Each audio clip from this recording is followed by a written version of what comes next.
नमस्कार मित्रांनो, भारतीय जनता पार्टीने भाकरी फिरवलेली आहे. करपायच्या आत भाकरी फिरवल्याने 2029ची सत्ता भाजपाला मिळायला किती अडचण येते नाही येत हे लवकरच कळणार आहे. खूप मोठ्या प्रमाणावर संघटनात्मक बदल भाजपाने केले. भाजपाचे नवीन अध्यक्ष नितीन नवीन यांनी कार्यभार स्वीकारल्यानंतर त्यांनी स्वतःची टीम प्रस्थापित करणं अपेक्षित होतं.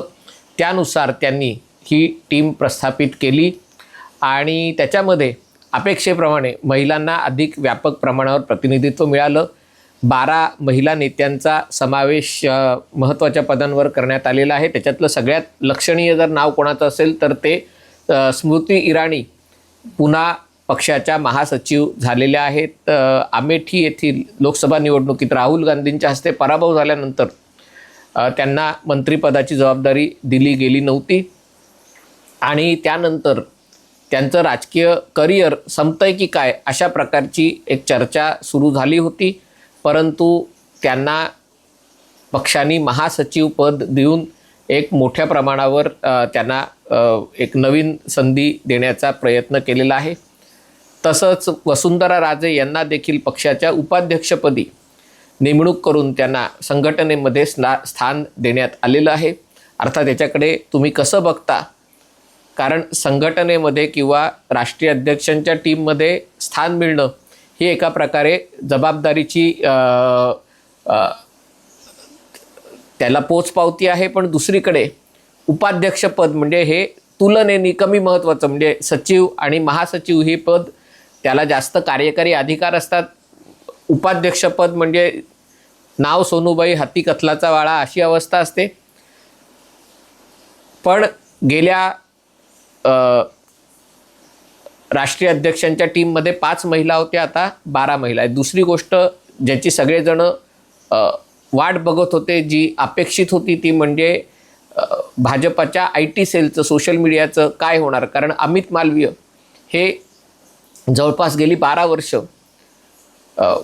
IT सेलचे संयोजक म्हणून काम करत होते आणि अमित मालवीय यांना आता पाय उतार व्हावं लागणार आहे. त्यांची बदली केलेली आहे आणि त्यांच्या जागी कोणी जेन झीचं माणूस न नेमता दीपक म्हस्के, मूळचे ते मराठी असं आहेत पण छत्तीसगडचे आहेत आणि ते वयाने जवळपास 60च्या जवळपास आहेत, म्हणजे 55 ते 58 काहीतरी त्यांचं वय आहे.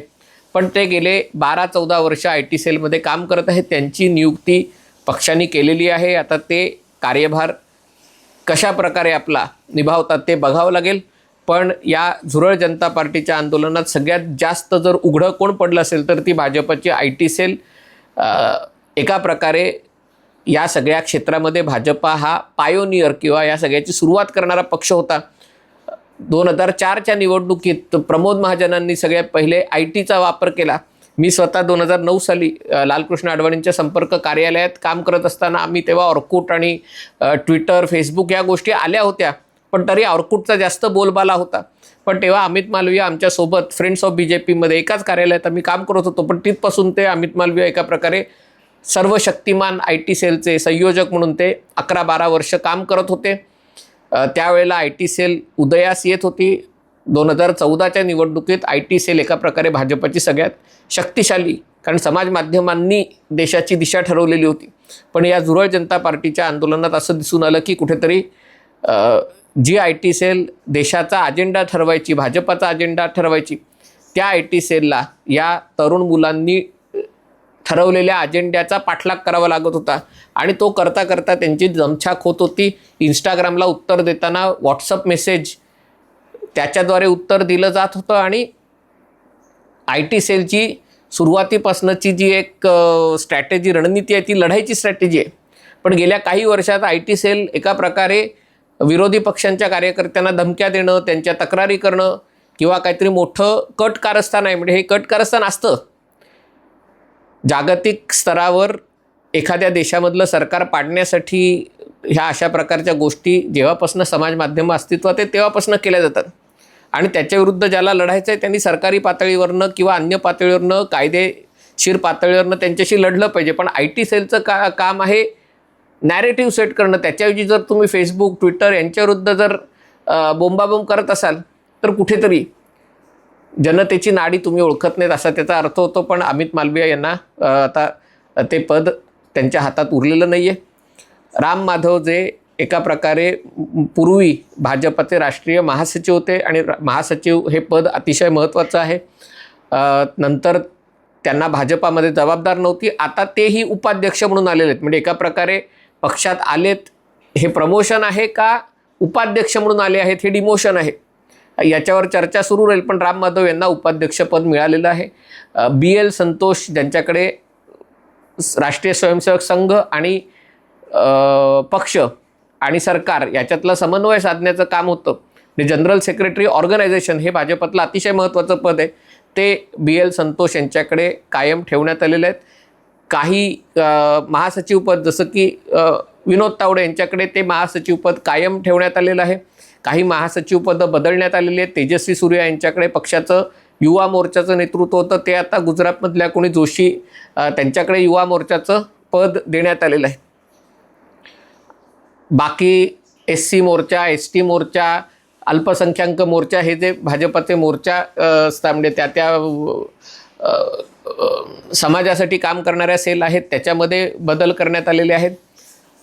असं म्हटलं जात आहे की याच आठवड्यात कदाचित 21 ऑगस्टला मंत्रिमंडळातही फेरबदल केले जाण्याची शक्यता आहे. आता हे सगळं का केलं जातं आहे तर याचं कारण स्पष्ट आहे की भाजप आता 2029च्या निवडणुकांच्या तयारीला लागलेला आहे आणि जर 2029च्या निवडणुका जिंकायच्या तर एकतर 3 टर्मची अँटी इन्कम्बन्सी असणार आहेत. 15 वर्षाचं लोकांच्या अपेक्षा पूर्ण झालेल्या असतात नसतात, ज्यांच्या अपेक्षा पूर्ण होतात त्यांना वाटतं हे सरकारचं कामच आहे, त्याच्यामध्ये काही तुम्ही उपकार नाही करतात. ज्यांच्या अपेक्षा पूर्ण झालेल्या नसतात त्यांना वाटतं मोदी सरकार एकदमच नालायक आहे, कशाला उगाच मतदान केलं, त्यांना पाडायला पाहिजे. ज्याला मिळत नाही तो अधिक आक्रमक असतो आणि त्यामुळे ही गोष्ट एक आहे. दुसरी गोष्ट एक मोठ्या प्रमाणावर 30 कोटी, काही जण म्हणतात 40 कोटी हा सगळा जेन झीचा आकडाच नाही. जेन झी काय असा एकसंध समाज नाही आहे, त्याच्यातही जात भाषा प्रांत लिंग याच्यानुसार खूप मोठे फरक आहेत. पण तरी देखील 30 कोटी मतदार असे असणार आहेत की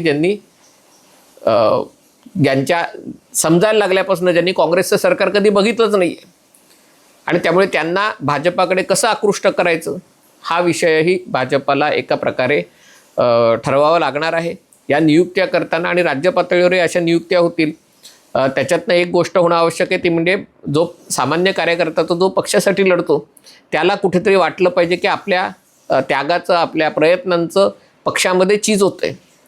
कारण काय होतं, भाजप जेव्हा एक्सपान्शन मोडमध्ये होता तेव्हा काँग्रेसमधनं किंवा इतर पक्षातनं आलेल्या नेत्यांसोबत त्यांचे कार्यकर्ते यायचे आणि मग त्या पक्षातनं आलेल्या कार्यकर्त्यांना अनेकदा महत्त्वाची पदं दिली जायची आणि त्यामुळे जो पक्षाचा मूळ कार्यकर्ता आहे त्याला असं वाटायचं की अरे आपल्यापेक्षा बाहेरनं आलेल्याला जास्त मान मिळतो आहे आणि त्यामुळे त्याचा थोडासा हिरमोड झाला होता. आता हा जो धक्का बसलेला आहे झुरळ जनता पार्टीच्या आंदोलनातून त्याच्यातनं सावरण्यासाठी कुठेतरी हा बॅलन्स राखणं पक्षाला आवश्यक आहे. पण ज्या पद्धतशीरपणे आज नवीन कार्यकारिणी म्हणजे नवीन टीम जाहीर केलेली आहे, पक्षाच्या राष्ट्रीय कार्यकारिणीतही बदल केले जातील अशी शक्यता आहे. सगळ्यात महत्त्वाचं म्हणजे पियुष गोयल यांच्याकडे पक्षाची कोषाध्यक्ष पदाची जबाबदारी देण्यात आलेली. आता हे बघायला पाहिजे की ते मंत्रिमंडळातनं राजीनामा देतील का किंवा कदाचित मंत्रिमंडळाचा विस्तार असेल त्याच्यात त्यांना मंत्रिमंडळात स्थान न मिळता त्यांच्याकडे पक्षाची जबाबदारी, कारण कोषाध्यक्षपद हे पक्षातलं अतिशय महत्त्वाचं पद आहे कारण निवडणुकांसाठी सगळ्या गोष्टींसाठी पैसा लागतो आणि पियुष गोयल स्वतः चार्टर्ड अकाउंटंट आहेत. याच्यापूर्वीही नितीन गडकरी राष्ट्रीय अध्यक्ष असताना तेही पक्षाचे कोषाध्यक्ष होते. पण जर ही गोष्ट झाली असेल तर याचा अर्थ असा आहे की कदाचित मंत्रिमंडळाच्याही फेरबदलांमध्ये अनेक ज्येष्ठ नेत्यांना एकतर पक्षात जबाबदारी दिली जाईल नाही तर त्यांना घरी बसवलं जाईल. पियुष गोयल चांगले काम करत आहेत आणि त्यांची गरज, त्यांच्या अनुभवाची गरज, कारण निवडणुकांतही पियुष गोयल कायम महत्त्वाची भूमिका बजावतात आणि त्यामुळे त्यांच्या अनुभवाची गरज आता पक्षाला असल्याने त्यांना कदाचित पक्षात महत्त्वाची जबाबदारी दिली आहे. पण अशाच गोष्टी इतर ज्येष्ठ नेत्यांच्या बाबतीतही होऊ शकतात आणि याच्यातनं भाजपने एका प्रकारे दाखवून दिलं आहे की आव्हानं आहेत पण आम्ही आव्हानांचा सामना करायला तयार आहोत, आम्ही नवीन नेतृत्व पुढे आणायला तयार आहोत. त्यामुळे आता बाकीच्या पक्षांसाठी काँग्रेस असेल, राष्ट्रवादी काँग्रेस, शरदचंद्र पवार गट, नंतर राजद, समाजवादी पार्टी यांच्याकडे तेच अध्यक्षपद, कधी सोनिया गांधी कधी राहुल गांधी, आत्ता सध्या मल्लिकार्जुन खरगे आहेत, पण कोणाच्या हातात सत्ता आहे, कोणाच्या हातात ताकद आहे हे सगळेजण जाणतात. तसं समाजवादी पार्टीमध्ये अखिलेश यादव, डिंपल यादव, इकडे तेजस्वी यादव, इकडे उद्धव ठाकरे, आदित्य ठाकरे, संजय राऊत, आता काही उरलंच नाही कोणी, इकडे शरद पवार, सुप्रिया सुळे. अशा परिस्थितीमध्ये भाजपाने एक नवीन नेतृत्व पुढे आणलेलं आहे, सर्व स्तरावरचं नेतृत्व पुढे आणलेलं आहे, इतरांसमोर आव्हान उभं केलेलं आहे. पण जे बदल केलेले आहेत ते भाजपाला सत्ता सोपान टिकवण्यात, आणि नुसतं टिकवण्यात नाही, जो आकडा आहे 240चा तो वाढवून पुन्हा 300पर्यंत, किंवा तेव्हा जी आव्हानं असतील, हे सगळं महिला आरक्षण विधेयक, डिलिमिटेशन, जनगणना झाल्यावर त्याच्यातनं नवीन आव्हानं होणार आहेत. सगळ्यात महत्त्वाचं म्हणजे उत्तर प्रदेश निवडणुका फेब्रुवारीमध्ये आहेत. या सगळ्या आव्हानांचा सामना करायला हे नेतृत्व सक्षम ठरतं का, हे पुढच्या काही महिन्यातच स्पष्ट होणार आहे. हा व्हिडिओ आपल्याला आवडला असेल तर कृपया लाईक करा, शेअर करा आणि चॅनल सबस्क्राईब करण्याची विनंती आहे. तुर्तास इथेच थांबतो. पाहत रहा MH48.